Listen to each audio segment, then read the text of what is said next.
Hello and welcome to Prosperr Talk. Today we have very special guest, Satish. Satish is Chief People Officer at Echo. Before joining Echo, he has a 2 decade of experience in human resource. He has worked in companies like Flipkart, Intel, AOL, and X210X Technology. Before joining Echo, he ran a startup called Spotle for 4.5 years. We are excited to dive down with the learning which he can share on this particular podcast. Welcome, Satish. Thank you, Manas. Excited, and it's always fun talking to an ex-colleague, and I'm really looking forward to chatting with you. Yeah, so just wanted to know, let's say, how does the journey of CPO at Echo looks like? Okay, it has been 3 months. You have completed a quarter at Echo. Yeah. How does it feel like? Yeah, it's been 3 months and been an exciting journey. Feels like I've been there longer than that. There is also a little bit of context about, I've been a customer for Echo since 2019, so it's not an unknown place for me as a customer, and also have done some consulting engagement in early 2020. Interestingly, at some point, I've also done a CHRO search being on the other side of the table for Echo. So at the same time, it's a transition from being a co-founder where you've been a boss of everything at your place, and to now going and working under somebody. It's been a great it's a difficult transition to say, but I think as a founder, at some point, you also go through that journey to really accept, hey, the baby you're trying to, nurture and build bigger. I think for whatever reasons that it's not been scaling in the pace that you want to. And I think more than anything else, when you join a founder-led company, your philosophical alignment with founder plays a significant role on what you can drive in the company, right? I think that way I'm blessed to be in a place where both me and Varun think a lot alike when it comes to people and what people in the organization mean. That way I feel like I've been there for more than 3 months, and so far been exciting. Yeah.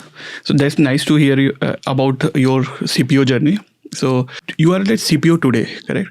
But you might have seen the journey, correct? So before we dig into the current position which you hold, of course, it's come with a decade of hardship. Let's say you might have gone through a lot, starting from as a kid, adult, whatever you have achieved. So this is a journey of your own. And in this podcast, we try to explore how the journey looks like, because most of the people sees what you are today, okay, the position which you hold today, but they don't understand the path which you might have taken, and they can resonate with the path where they are as of now. So what I would suggest, let's go a bit deep down, sure, correct? And talk about your childhood memory from where you are. How was your studies? Okay, what impacted you to take up this whole journey? And then we will start from there. And in the later half of this podcast, we will also discuss about what are the changes which you want to bring to the society, absolutely, in the HR as a whole community as well. So yeah, let's start with a childhood memory of yours.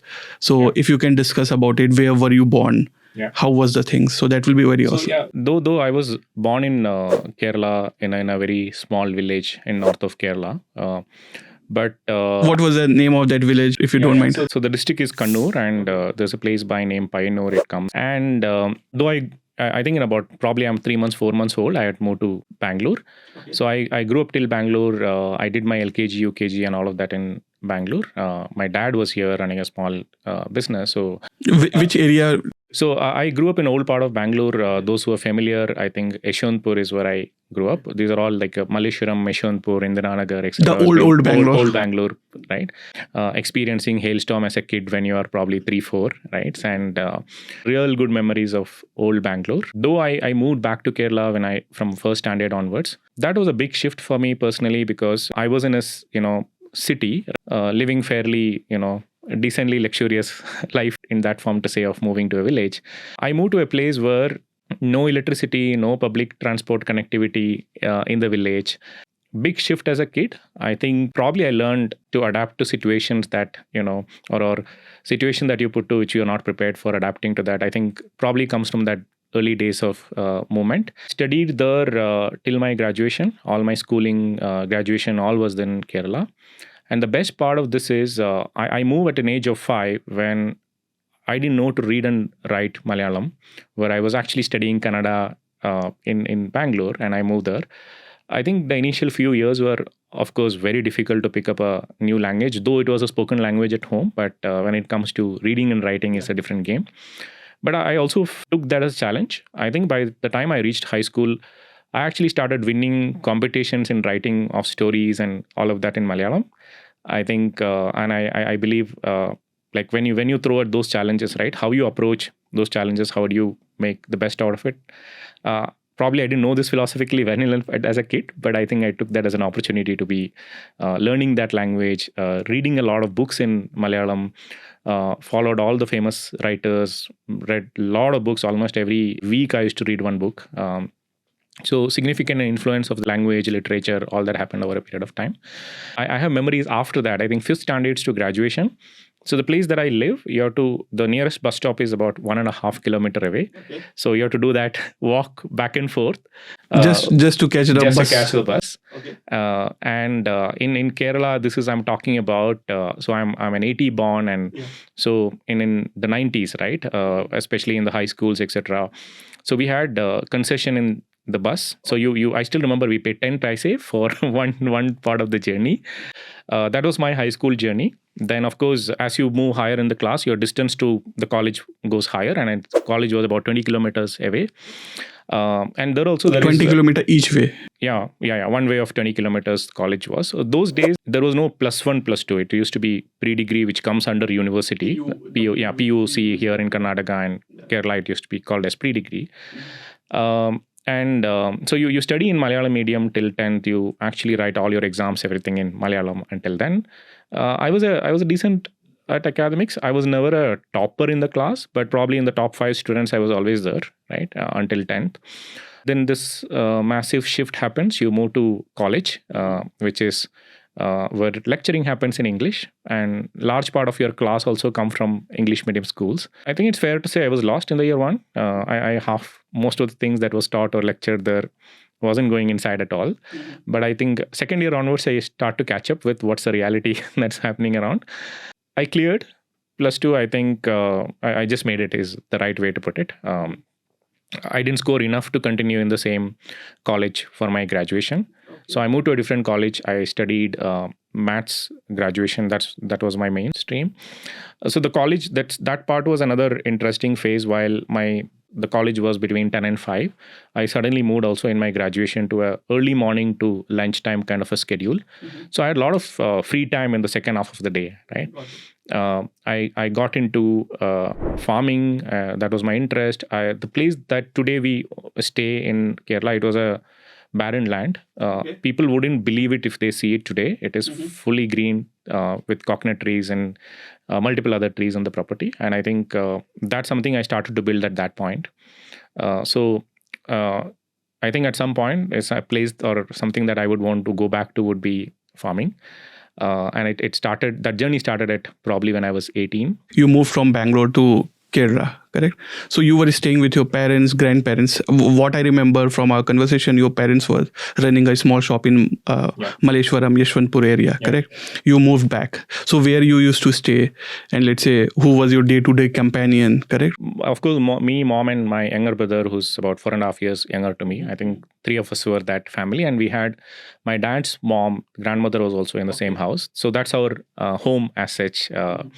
In Kerala, but my mom's place was also about a couple of kilometers away, and I used to stay. Whenever I get a chance, I used to go to her place too. And in that family, I was the eldest grandchild. So you also most loved one, the eldest grandchild. Some bit of privilege and perks of being the eldest. And I had a very, very special bond with my grandfather, which is my mom's dad, and one of the significant influence that I have at that point is, I think, the time that I spent with him. Someone who's a great orator, who knows Mahabharata, Ramayana, and especially Gita. I think it's kind of by heart in his head. He can speak about any slokas and kind of translate that. But I think it did trigger a lot of thought process about life, bigger picture, value systems. Significant influence. I grew up to learn from him. I think we lost him. I think something I probably could have leveraged more is the time that I could have spent with him at those days. I also feel from my grandparents, okay? So whatever, let's say, the culture or the value system which I have today are reflection of what we were taught in, let's say, our childhood. Absolutely. I would say, let's say, the same might be applicable for you as well. Absolutely. Correct. So what is one of the value which you would recall, correct, which you inherited from your grandfather at that time? Just being curious and wanting to learn, every element of life, right? I think he was probably a fifth standard, student, or I think that's all the schooling he could do at that point. Yet going after to learn or understand this, whether it's Mahabharata, Ramayana, or Bhagavad Gita, so deeply, I feel that like nothing stopped him to do that. I think it's his own interest to do. At the same time, I think beyond him, my dad's influence was also very, very significant. So we grew up in a village. While me and my brother didn't have a lot of challenges of anything basics needs of good food to good clothes to none of that was a challenge for us. I think they sacrificed. I think they ensured that both of us did not have challenges in that. I've seen my dad being that helpful hand for family and the extended family. I believe that maybe a smaller part of it may not be as much as that he could do. I think I've been able to carry forward that in some form, because this is not at a time that he had a lot of money to share with others, right? But I think what I learned really, really from him, what you have, I think there is always a way to share from it, right? It's not the quantum. I think immense influence. I think just to give you some perspective, he has been my biggest motivator when I started my entrepreneurship. I think even for both me and my brother, there has been never an influence of saying that, hey, you should do this, or you should study this, or you should pursue this. We never heard from our parents, right? We were always left to, hey, enjoy what you really want to do. These days I'm talking with a lot of people. Yeah. And one thing what I have clearly found out, those people who are successful today, they have one thing which is very common. Their parents trusted them a lot. So what I see, most of the thing which we are today, let's say even I talk about you, what I see, let's say since I have been knowing you from last 5 years, correct? I see, let's say, of course, you are very curious. That is established in the industry. And even, let's say, the people who knows you, I would say the same thing hold for me, correct? I'm very curious guy. I never want to stick to a thing. I want to explore. I want to make sure the things are, let's say, moving very fast and I'm productive enough. So what we found, let's say today, even talking with you, I saw, let's say, most of the character and the value which you have learned is from your parents or your grandparents. The same thing holds for most of the successful people. So as an audience, let's say, who is viewing to this channel, what I personally feel, let's say, the putting foundation on your kids, giving them very fixed path does not work very good, correct? All those successful people who are there, the one thing which is a main ingredient for any parentinghood, or let's say any kind of, let's say, even let's say this does not just applicable for parentinghood, but also applicable, suppose if you have a colleague or you are acting as a leader, you just give them a free path, correct? And let them make sure you have given them a sufficient freedom where they go and explore themselves. So this is something which help your organization to grow as well. I just to add on to that, right, Manas, I think, see, every human is unique, right? Everybody has their own strength, and they all have shaped up by how they, where they grew up, and the parents, to all that influences that we spoke about. And I believe everybody has potential, right? And the responsibility, whether it's of an org, if in the example of a kid and a parent, I think the responsibility of an org and parent, I look at it similarly, right? And I think the responsibility there is to ensure that you create an environment that is, truly helping them thrive, right? And that's all the responsibility an org has or a parent has, as long as you're able to establish that. I think whether a child or an employee, they'll find their path, right? And I think that's how I would want to put it in a one-liner summary. Yeah. So this is one of the lesson which we can publish to other organization as well from Satish, correct? But most of the people would not know. Satish did not start his journey as an HR or human resource people. He was a technocrat. He started his journey from one of the reputed organization called Intel, correct? So Satish, I would like you to share this moment. Let's say how you end up joining Intel as a first job, and how you move from Intel to Flipkart. Maybe I'll step back to give a little bit more about my graduation to the journey after that, so that I link it back to how Intel happened, right? So this was when I was doing my maths graduation. this was also at a time that a lot of people in general were after computers. This is 98 to 2001 kind of a time frame, right? So I was also very curious to know about, hey, how does this work, right? While you've seen some PCs around in friends' houses, etc., but beyond that, you don't know much about it. Yeah. So we had, fortunately, that's around the same time, in and around my college, Aptech at that point used to be the institution, one of the biggest, right? Started center around the college is when I started to, okay, now let me go and explore what are they teaching, right? These are all that C++ days, or even C#, she has, Oracle. Right? It all started those things, yeah. So, I was curious and I went and joined Aptech, and it wasn't, it's not a small amount of fees that, so I had that luxury of second half of the day. I remember choosing 2 days a week to go off and join the program. Started studying that in parallel with, it was an year-long program, if I remember, on my second year of graduation. I finished that, scored very well in that program. Then I heard about NIT. This was a slightly bigger institute at that point. Accessibility was a challenge because it was about 50 kilometers away from where I stay. That entire district had one center. And I also know that the fees is fairly high. Then I happened to read about they were conducting a entrance test at that point. So there was a program called GNIT, which is a 2-year-long, program. Diploma program kind of, yeah. Yeah. So I said, hey, anyway, there is nothing wrong in going and writing an entrance exam. I did that. Through that, I got a scholarship of about 25-30% on the fees, right? Then I went and discussed with my dad and said, hey, I need so much of money to be doing this program. Are you sure that I can afford this? He said, hey, I mean, it was anyway not a one-time payment. So it was a multiple payment, yeah. So dad said, yeah, you should. Why not? Why don't you try it, right? So I went and joined NIT. I studied in Kannur for about 1.5 years of that program. So it is compulsory to move to one of the metros in the last 6 months of your program. So as part of that, I moved to Bangalore at that point because dad being there, it was an obvious choice to move to Bangalore.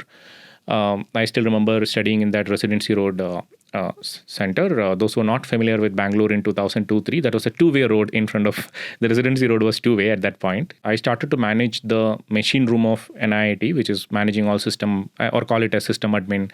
I started to do that when I was a student there.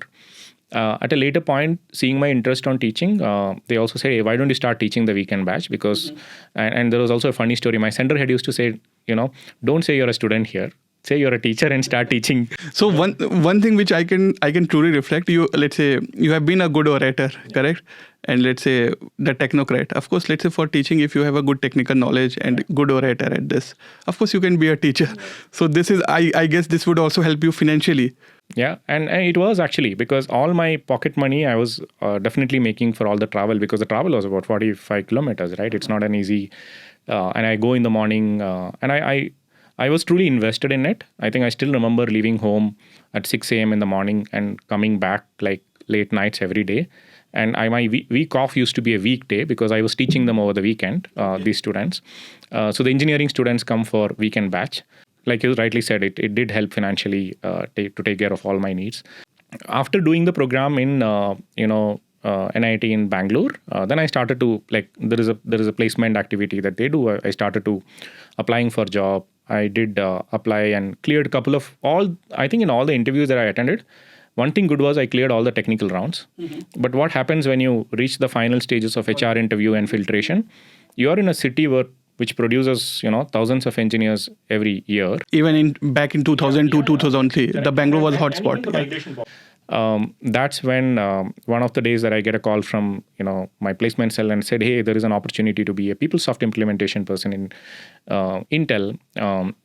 This in 2004 June, to be end of May, early June time.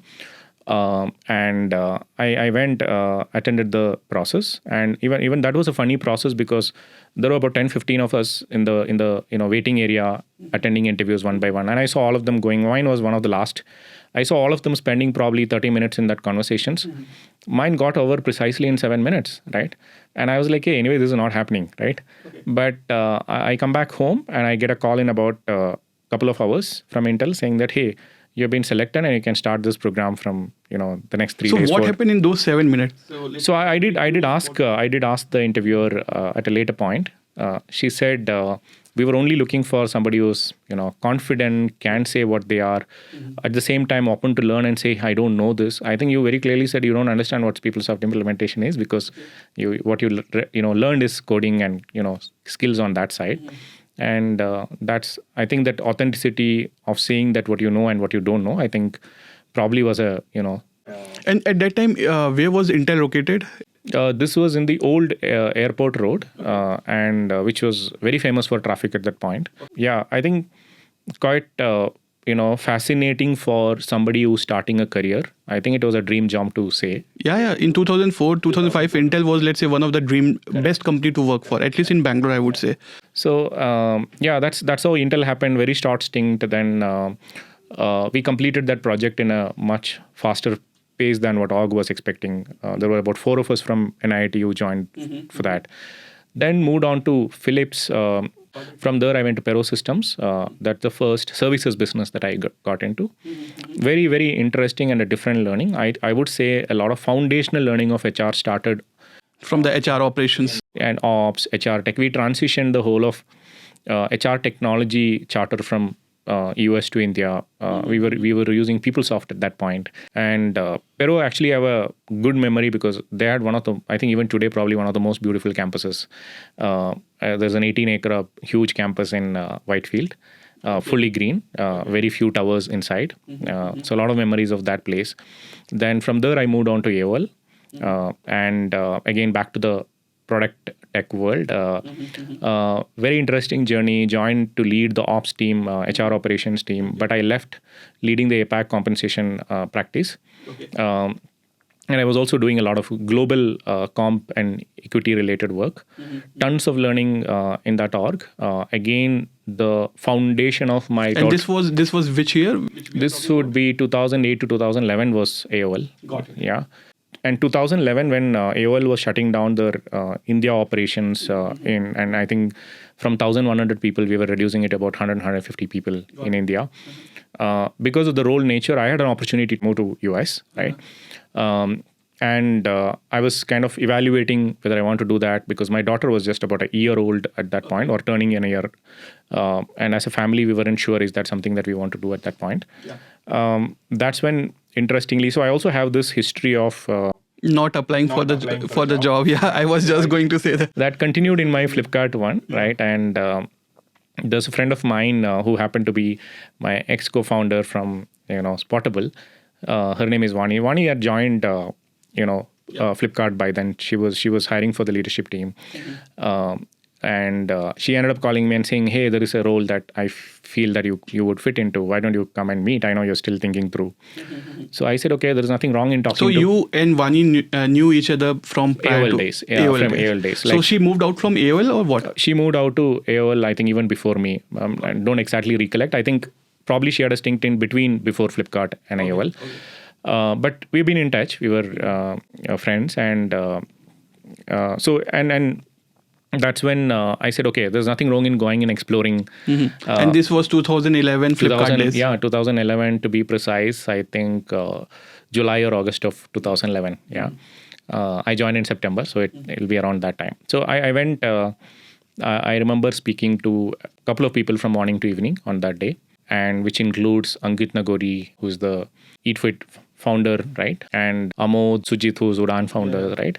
So all of these people, and what was like, from a place of working in a global company, solving a lot of things globally, to coming and talking to people who are really throwing practical problems at you in the interview and asking questions like practically, hey, how do you solve this?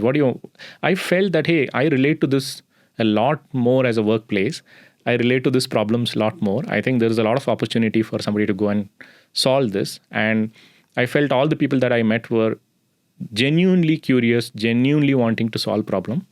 And then I decided, I think I wanted to be in this place. This was a DNA which you already had. Let's say you were already curious enough. And in 2011, Flipkart was evolving. Let's say it was multiplying itself. Let's say each quarter. Yeah, it wasn't even a known brand at that point. I think I had to explain a lot of my friends where I was joining and a lot of my family members, right? So I would give instance what was happening in 2011. So 2010, I joined DC, Delhi College of Engineering, for my first year there. correct?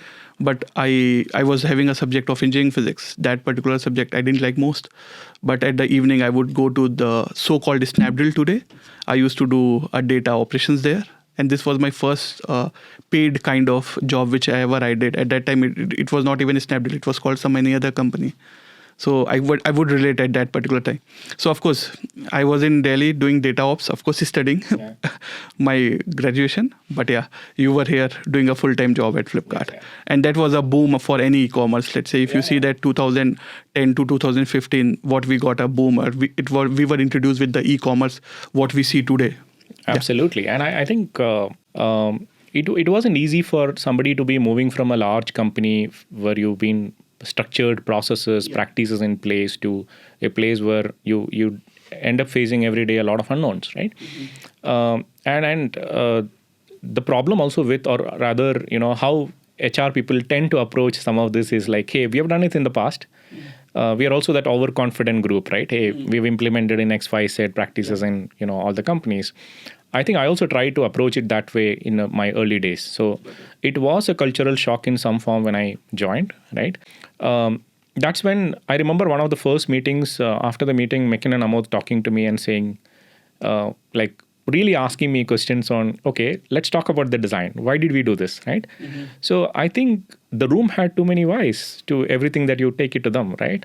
It kind of started to challenge, started to kind of question of, especially from a first principle thinking point, how do you design things? How do you approach a problem? I think I also developed this, especially during that phase, and I keep talking about it every time I talk to my current team or the past teams. I think we tend to spend a lot of time in solutioning, right? Especially in the profession that I belong to, right? And I believe this 80-20 tool should be 80-20 rule should be applied there.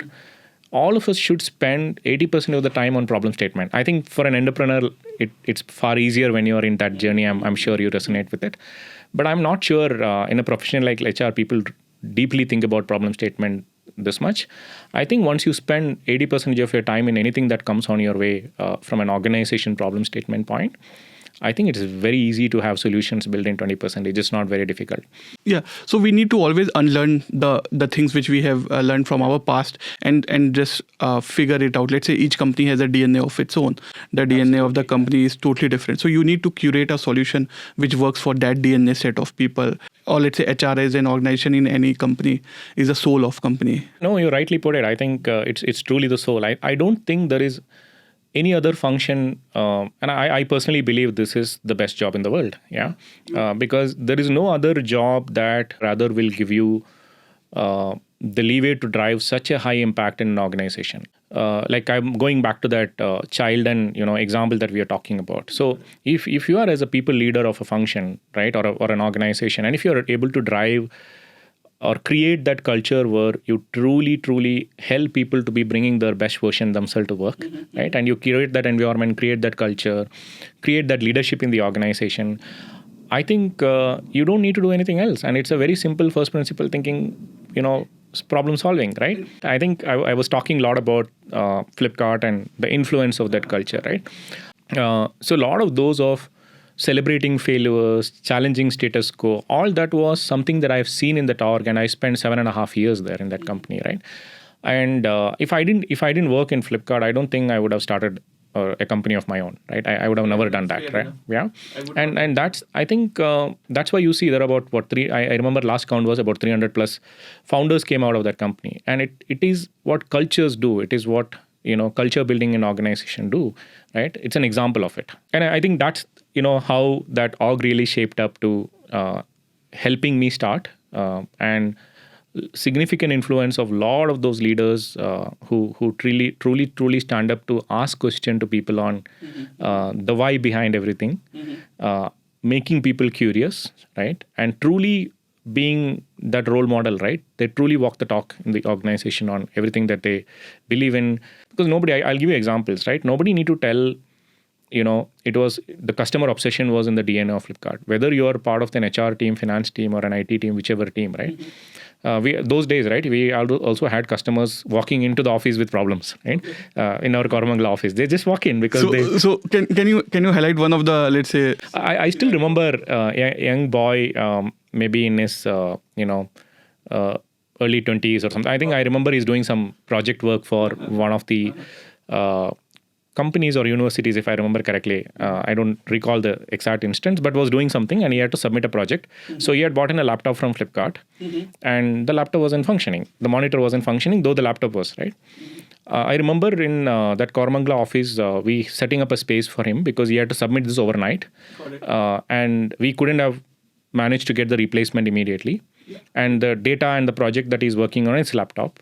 So I remember we gave him an external monitor, connected to the monitor there in the office, all of that.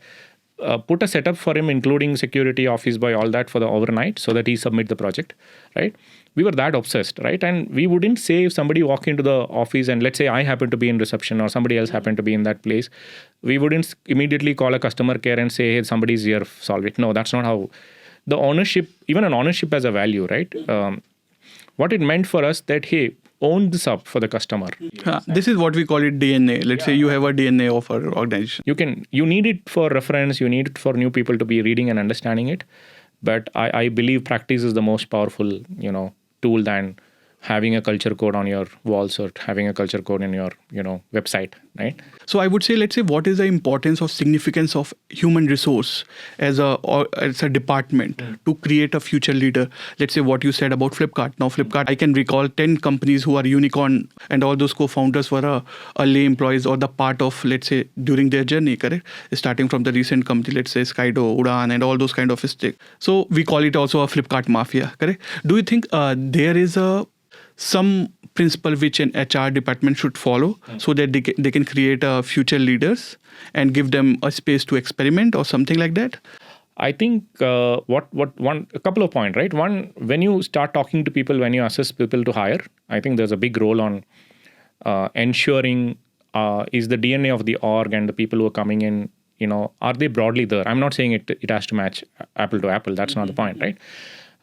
Do we see some red flag, right? I think that's very important. Like if the way of working of an individual, let's say somebody who's been in setups who's been the decision making, not been working collaboratively to take calls, right? Let's say somebody at a C level. And if you spend for two decades plus and you had built a way of working, it's very hard for the person to change and operate in a different way, right? Right. So I'm just taking that as an example. Let's say that a very early stage startup looking to hire somebody like that. Maybe it's a red flag.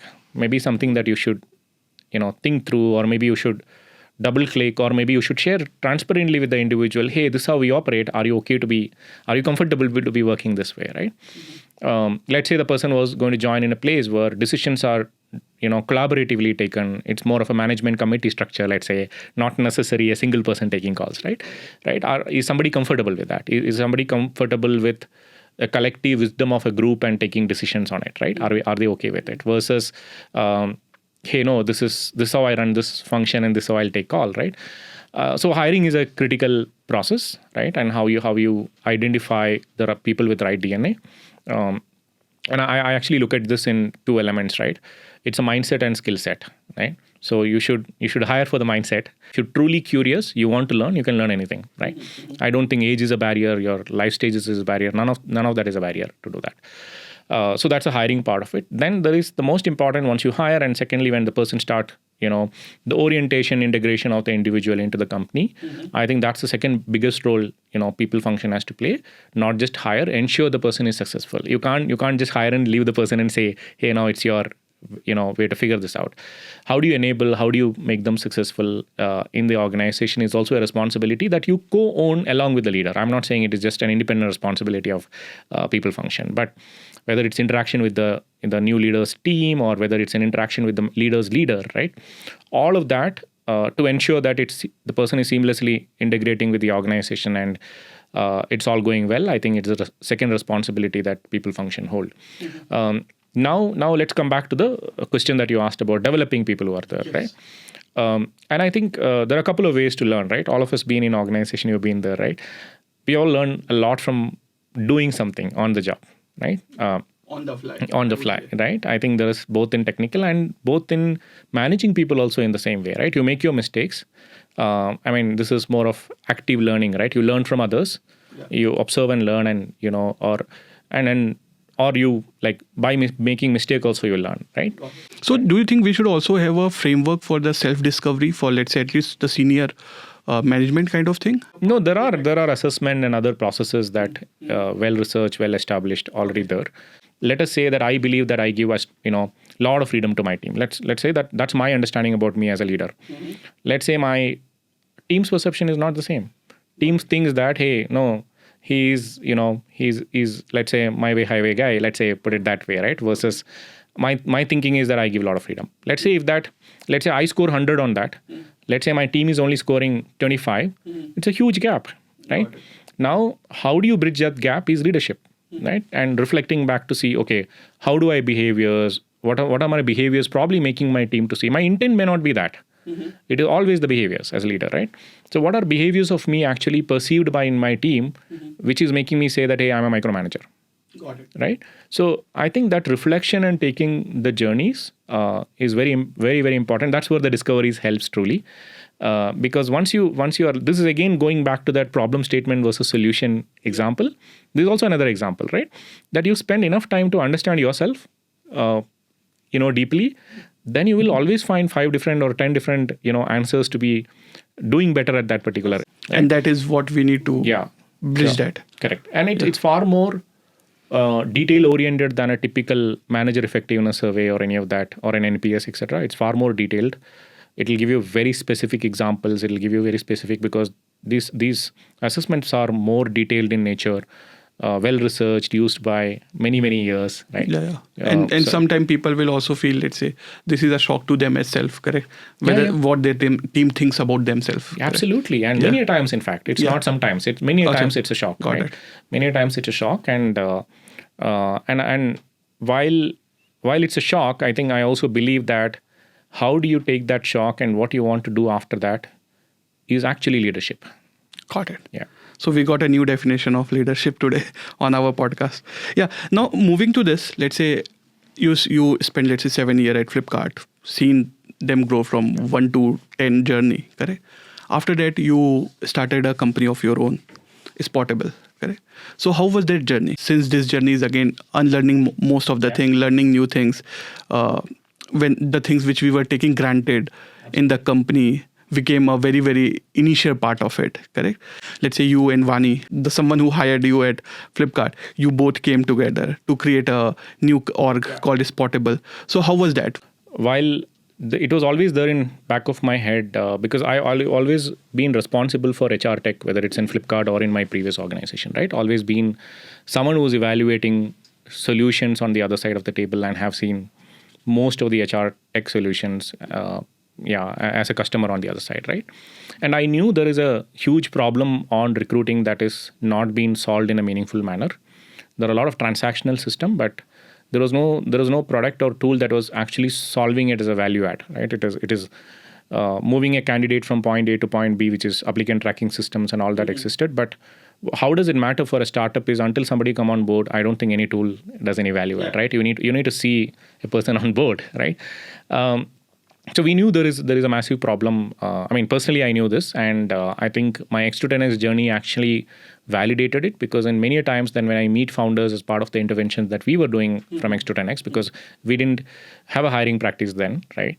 Many of the things that we were doing was about building the right structure on performance, rewards, right? Culture-related aspects. Those are works that we were doing. But I remember in every second conversation, the founder used to ask me, Satish, all of this we will do, but I don't have enough people. I'm running behind 2 quarters on my hiring numbers, right? And this used to be a conversation that was happening with every second founder. That's when I felt, hey, there is definitely a need for this to be solved in a meaningful manner. That's how Spotle was born. We got Anupam, who's our third co-founder, who comes from a data science product background. Vani comes from a fully recruiting experience, and I have never done recruiting, right? And so that's a background. It's fully complementary skills between all 3 founders. I think the foundations of trust, etc., has never been a challenge even before we start. I think those were established well. So there were no such difficulties between founders on any of those points. And I think we were also very clear early on itself of what each one of us will do, what are our responsibilities, and we ensured there is very, very less overlaps on between what we do. Of course, there are a lot of decisions you take together. I think those things, establishing it early on, made the journey also to be pretty easy. From a founder working equation point, I'm not saying the entrepreneurship journey was easy at all. It wasn't easy at all. Yeah, because you are already in your, let's say you have a kid, you have a responsibility, and you are building something. You are giving most of your time to the company, correct? Like I previously mentioned, I think I'm fortunate that our family was very supportive to do this, right? Including my kids understood how different I was before an entrepreneurship journey and after an entrepreneurship journey, from availability point for them to all of that, right? Or including probably we stepping out on a vacation probably every 6 months before that to after it, everything changed, right? And what also did not come in favor for us is we started in end of 2019, and beginning of 2020, COVID hit. Right. Yeah. So I think that's kind of made it very, very difficult. Right. But I think let me now, zoom out to see this, right. I think it humbles you down as a human being, very, very differently than how you were before. Right. You also develop a lot of skills in terms of like, you're shameless in asking help to anyone, right? You don't think twice to whom you should go and ask help for. I think a lot of that traits you will develop in the process of it. We started off well. 2022 was our product market fit. We did close to $1 million in revenue that year, right? But as the job market started to go down in 23, 24 onwards, we find it very difficult to run the business because we didn't raise a lot of money early on. I think if we did that early on, things would have been different.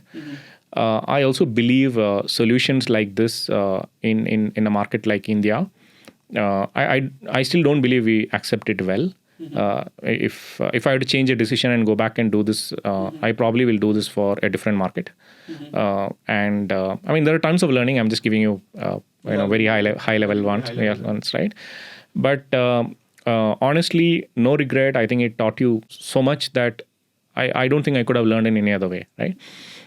And enjoyed that journey thoroughly. Of course, it is a difficult ride. It is never easy. But the difficulty, Satish, I would say that starts once you know you have built something, you have given 4 years of intense work hard to an organization, and now you want to depart for a new set of journey, which you did with the Echo, correct? Yeah. So let's say you spend 4.5 years on Spotle, building each and every pieces, I would say, and then leaving those things, moving out of your own house, correct?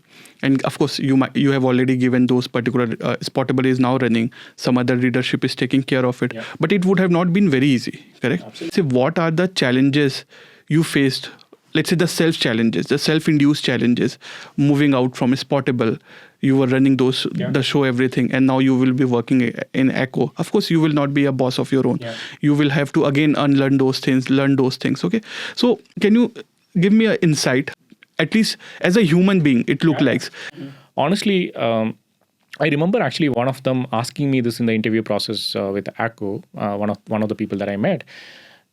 And I was giving this answer saying that, hey, it has been a 9 to 12 months journey just to come to terms with, hey, this is not something that I can continue to fight, right? Because you don't want to accept as a human, right? Your founder ego, all of that plays a role, and it is the truth, right? There is no meaning in not accepting that, right? So, but it's a long process, Manas, to answer your question, and I don't know what tools to use, and I don't have an answer to that, but it is, one has to go through it. There is no way another person can explain this on that journey. I also engaged myself in different engagements that I can do. I was board of advisor with a couple of companies. So I think, and then I made that transition slowly to accept, hey, this isn't going the way that we want.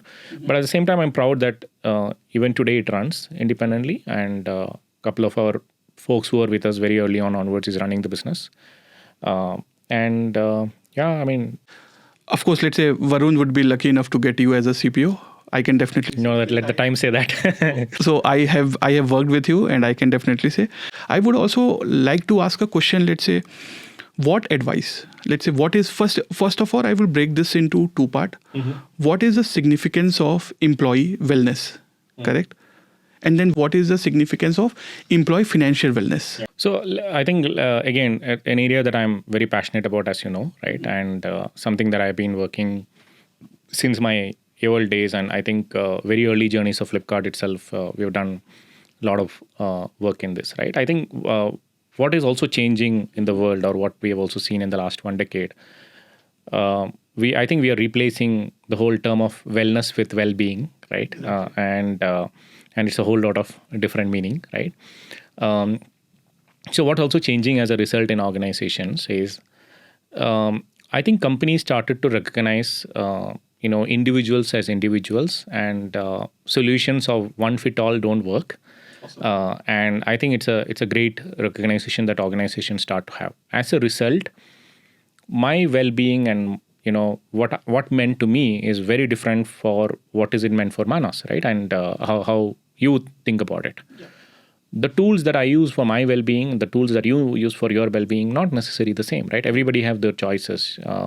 Let's say that you may find doing meditation to be the more powerful way to be, building the mindfulness. Maybe I may find it, I may do a yoga, or I may go on a run. I may find my own way of doing that, right? So I think this recognition of what it meant for each individual, what it's also doing is, today companies are far more open, or started to think in a way that, hey, as a result of this, how do I understand preferences of each individual and what matters to them, right? So, and I believe the world will go towards a direction of hyper-personalization with a co-ownership. So what I meant by that is, how much ever benefits that all of this falls under the category of benefits, right? Employee benefits. How much ever benefits that as an org that you want to build. And if you do all by himself, 100% of funded by the company, I think the perceived value of that is going to be fairly low at an employee level. Got it. Right? How much ever well you communicate, etc. I strongly believe that companies need to increasingly think, how do I make employee a co-owner in this process, right? How do I make them take a co-ownership? I'm not talking about, let's say you're spending 100 rupees, ensure that they spend 50. May not be. You may ask them to spend 5 rupees or 10 rupees maybe, right? In the 100 rupees. But making them participative, making them co-owner actually will bring a lot more ownership from employee, both in terms of participating and truly leveraging what company is extending to them, right? Or utilizing and truly leveraging what company is offering to them. And that's another direction of change I believe that would happen, hyper-personalization with co-ownership by employer and employee. And that's where the whole well-being, we'll get into the financial part. Let me first complete this, right? This is where I see organization going. And that's, as an extent, I think this has been in a conversation for the last 15 years as flexible benefits, right? I also see that kind of emerging more and more in companies. So there are certain things which are core to the benefits, which, let's say, your medical insurance to retirals to a bunch of that, right? Which is very core. Like you don't have a choice; you have to do this. Right? This is mandated by government. Yeah, it could be mandated, or it's a basic need, right? On medical insurance, for example, right?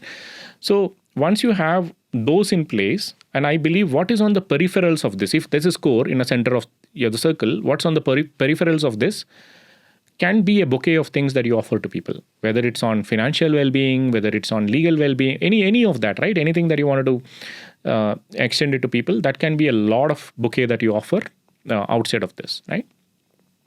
What's also happening in organization today, there is a population which is millennials, right? But workforce are increasingly become Gen Z, right?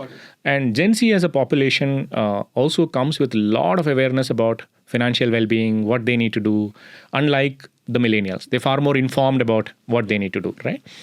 But do they understand what the right tools and places to go to or to use? May not be. Do they understand retirals, for example, as much as millennials? May not be, right? Maybe millennials understand that probably higher, right?